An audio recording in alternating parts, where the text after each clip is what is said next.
Ignition sequence starts.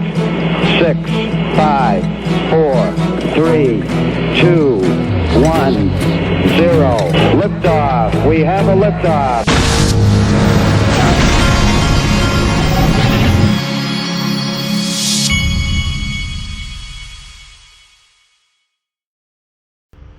Hey everybody, this is the Digital Asset Investor, and this is Gold Telegraph. So far this year, Monetary Authority of Singapore has required 73.6 tons of gold with additional purchases made in July. Last month, Qatar posted its official gold reserves boosted its official gold reserves by 3 tons in June. Libya purchased 30 tons of gold, bringing its reserve to record levels. Now, I love this guy. This is Andy Schectman from Miles Franklin. Listen to what he says on Kitco. You touched on this idea that creating a weaker dollar, which leads to the collapse of the system, may be an intentional effort from within the U.S. to engineer a reset, leading to a CBDC or central bank digital currency. Now, granted, this is speculation. You're drawing on real data points and stringing together a theory. But break that down for us. Make the case of how this could act. Are they saying controlled demolition? Isn't that what we've been saying for a long time? It's all by design. Actually, be by design. I really even hate saying it, but I have a hard time getting away from it, Michelle. And it started when Biden said this is Putin's inflation. And it dawned on me, my goodness, they're looking for a villain. And if you've studied Austrian economics for more than 30 seconds, you know that inflation is always an increase in the money supply. It's a monetary event. And we've printed more money over the last 4 years than in the history of the country preceding it. In combination with interest rates at or near zero, created massive distortions. I think that when you say to the world, hey, this is Putin's inflation, and in every single way that's a lie, it became very transparent to me. They're looking for a villain. So I say that to you because let's look at the 2022 balance sheet of the U.S. government. It's $155 trillion. Medicare, Medicaid, Social Security, and government military pensions being the big 4 off-balance sheet obligations that are $125 trillion or more. Our largest asset in this country is student debt, representing almost 40+% of our assets. Student debt is the largest asset in this country. And I think that there's no question, but they've chosen the inflation pathway over anything else. Let me just give you an example. When they raised the debt ceiling, they increased the debt ceiling by $600 billion in 13 days. That's adding $500,000 every second. They've added $1.8 trillion to the national debt in the last 8 weeks. And it took 209 years for this country to accumulate its first $1.8 trillion in debt. We've done it in 8 weeks. And so when you talk about unsustainability, there's only a few ways that you can fix this. And you can inflate, you can default, or you can find a villain. There you go. Now, he's with Miles Franklin, which is one of my new sponsors. I bought gold there the other day. He's talking a lot about silver, which is getting my interest too. I'm going to begin purchasing silver. I had a conversation actually with Andy Schectman yesterday, and I didn't even realize this, but every state I did realize every state has different tax laws, but I didn't realize how specific the gold tax laws. He was telling me that in some states, buying precious metal, buying coins might be taxed differently than buying bars, and there's all kinds of different ins and outs. And so what he told me is the best way for customers to, first of all, if you call or send an email to info@milesfranklin.com, they're going to give you better pricing. But the other thing is, you can, if you call, you can have a conversation with these guys about the tax angle in your state. And so there's all kinds of ins and outs. But you need to use the code DAI GOLD, and they will know you're coming. All right. Check this out. Thinking Crypto had Joe Endosa from Link2 on. Listen to this clip. So since we were talking about XRP, I think we got to talk about the big win for Ripple in XRP being declared not a security. Certainly a landmark case and a lot of implications, not just for XRP holders, but the entire altcoin space and how Congress may choose to act and regulate. What are your thoughts on how everything played out? I think it was a monster win. And, I was on a Twitter space a little earlier this morning and telling the folks there that personally I was actually a little incredulous, Tony, because I was surprised by the level of skepticism and sometimes even downright fear on the part of people that I thought should have been celebrating what was a landmark win. I mean, I think if you had to rate it, it was 80% win, right? And only 20% loss. And maybe the 20% loss, frankly, is bigger than it should be, and we can talk through about why that is. But bottom line is that Judge Torres made it crystal clear in no uncertain terms, categorically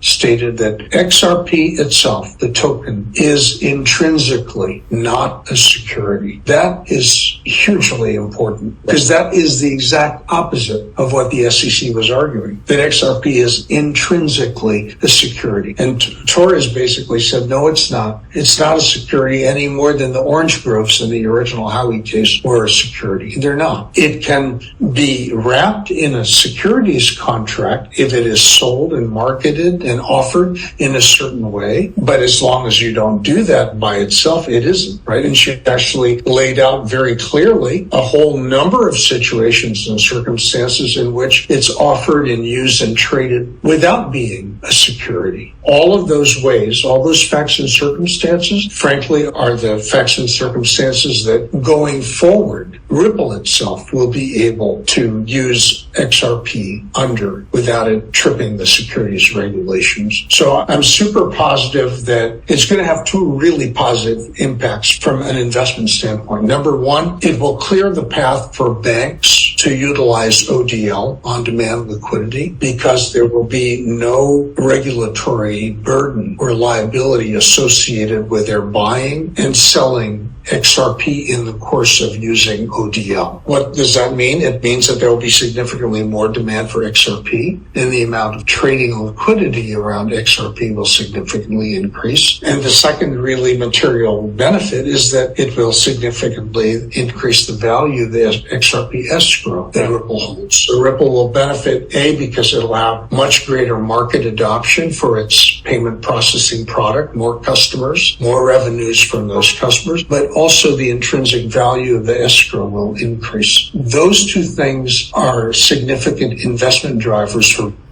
Ooh, that escrow. Now, check this out. Stuart Alderati was commenting on this tweet. Gary Gensler bids to match the losing legal record of Lina Khan FTC. So somebody at the FTC who kept losing, I guess. Lawyers should, and he says lawyers should never again be told don't poke the bear, since it seems that is the only way to stop these unelected bureaucrats from pushing their failed political agendas. So I decided it was a good day for a reminder to Stuart Alderati and Brian Armstrong and Paul Graywall from Coinbase. He's the general counsel. What good old Jim Cramer, who works for the government more or less, he's a propagandist like a lot of them, he was the one that was telling you to sit down and shut up. If we listen to him, you sit down and you shut up. You don't challenge them. You think Coin will do, given the crackdown by the SEC and how saturated the crypto space has become with like scams and memes? Like, I even saw the Kramer coin, whatever that is. Okay, what's the stock? What's stock? Oh, Coinbase. Oh, no, I'm not a believer in Coinbase because I don't like companies that pick fights with the SEC. It's just. You picked the fight. They didn't pick it with you. You picked it, Coinbase. Right, the SEC plays with unlimited capital, and they're not to be trifled with. Well, what do we know about Solana? What do we know about XRP? I mean, and the answer is zero. And the reason why we know zero is because the government doesn't feel that it should be regulated. And we put them up. We could put up lots of We could have put up Enron. That was a So very he well-traded stock. invokes Enron, which was a total fraud, which, by the way, because I remember it like it was yesterday. Did you know, because my father was a customer of one of the biggest Wall Street firms, one of his buddies, you know. And did you know that with Enron, the top Wall Street banks, they were the investment bankers for Enron, and their brokerage wings were pumping Enron all the way to the end. My father was being told by one of these Wall Street firms to buy Enron all the way up until the end. So, and these guys were all involved in pumping it, okay? So the media, like I said here, the traditional media, they are a huge part of the reason that the corruption, not just in finance, but in this whole country, everything we're seeing, these guys are an integral part of the corruption having become a problem and continuing to exist because they are running cover for the bad guys. And that's the fact, Jack. Ryan Selkis is actually on our team now. Check this out. Gary Gensler was a cornered rat. His career's over, but he can't be fired. His dreams of treasury, gone. His hopes of legacy, gone. His Senate electability, laughable on day one diligence from any consultant. A sad, pathetic man on the final hole of his career, and he lost. And then he's tweeting out, he's pointing out some of these representatives who need to be, who we need to not give money to, and we need to elect the people that are running against them because they're blatantly anti-crypto. And this is one of them. What's the guy's name he's pointing out? Crypto industry should help flip this tight seat starved tester. So this guy's name is John Tester, and he's saying we need to get rid of him. And we need to retweet all we can. Anytime there's somebody that's being highlighted as anti-crypto in the government, let's make sure they don't get reelected. Speaking of bad guys, Jay Clayton was once again the propaganda media, CNBC, Squawk Box. And I told them, I said, you propagandists, when are you going to hold Jay Clayton accountable for his role in suing Ripple while giving a free pass to Bitcoin and Ethereum and then getting a position at a company invested in Bitcoin and Ethereum? Instead, they have him on. So all that said, if you were in the chair today, would you have approved it? Well, look, I'm not there. Well, he would now that he's left and he's with a company that's Bitcoin and Ethereum. And I'm not going to have that kind of, I do this, he would do that. I can't listen to him anymore, and I also can't really listen to him. But it's worth pointing out that he did sell pizza for a while there. Bang bang. I think CNBC put him in timeout for a while because it was so embarrassing that he had done the pizza box thing. But here he's back because they're trying to get a Bitcoin.